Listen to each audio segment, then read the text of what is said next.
Wine Spirits meet. And today I have another Flora and Fauna on my cask.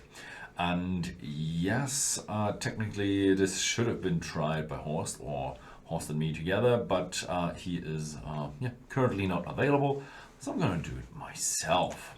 Yeah, the Glenlossie distillery is a distillery complex with kind of two still houses, and it's like the Manachmore Glenlossie complex.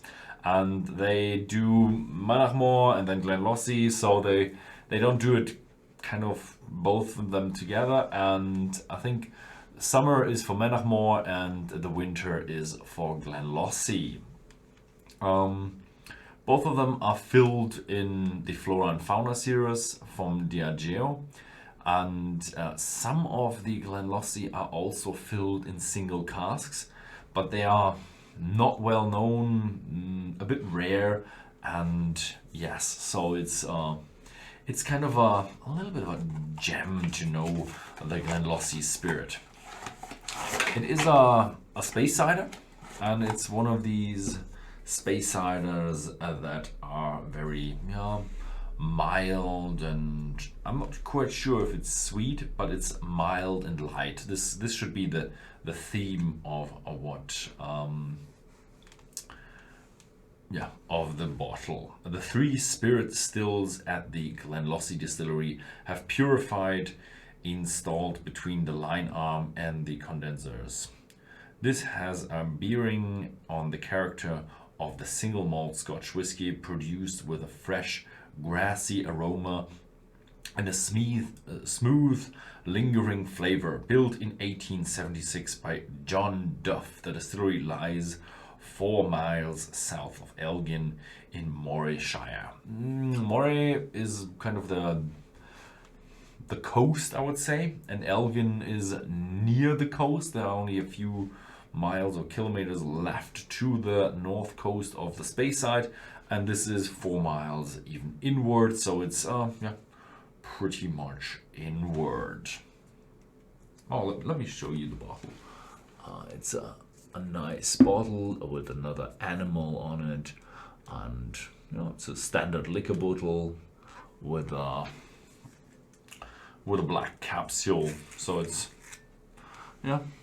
nice to have a single malt spirit from the Glenlossie distillery, as it's not used for single malt pretty much.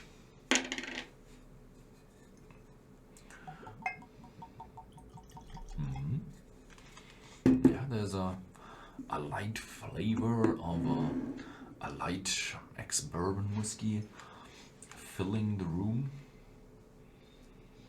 Oh yeah, a light floral, fruity whiskey. So a good lemon aroma, a little bit of a grassy touch to it, very fresh, very light. I wouldn't call it soft or anything, because it's so citrusy that it even feels a little bit sour, like in the white wine direction. Well, it's very intriguing and really making me yearn for a little sip.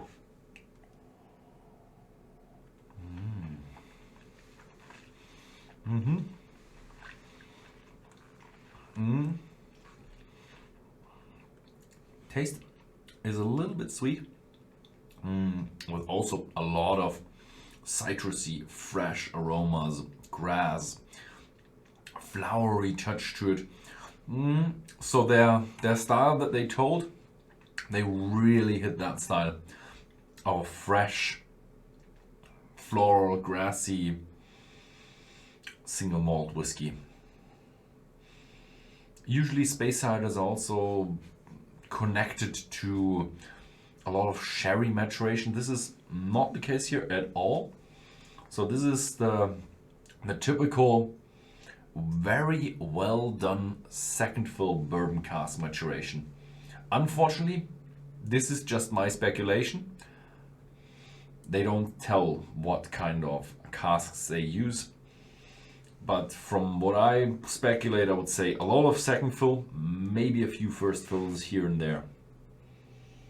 But very, very elegant whiskey. Mm-hmm.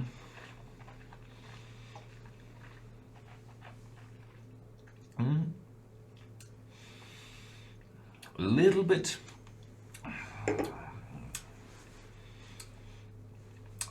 demanding for beginner, so maybe not the first session where you'd introduce a beginner to a whiskey, but if you'd like to show them something a little bit different, something fresh, something earthy, grassy, not earthy, grassy, hay, herbaceous in a single malt, that would be a really good choice. I like it. It's a nice hidden gem, 10 years old. In Germany it's around 50, 55, 52 euros, and it's good. So if you've tried all the mainstream whiskies, this might be a good choice for you to find a little bit of a hidden gem to be enjoyed.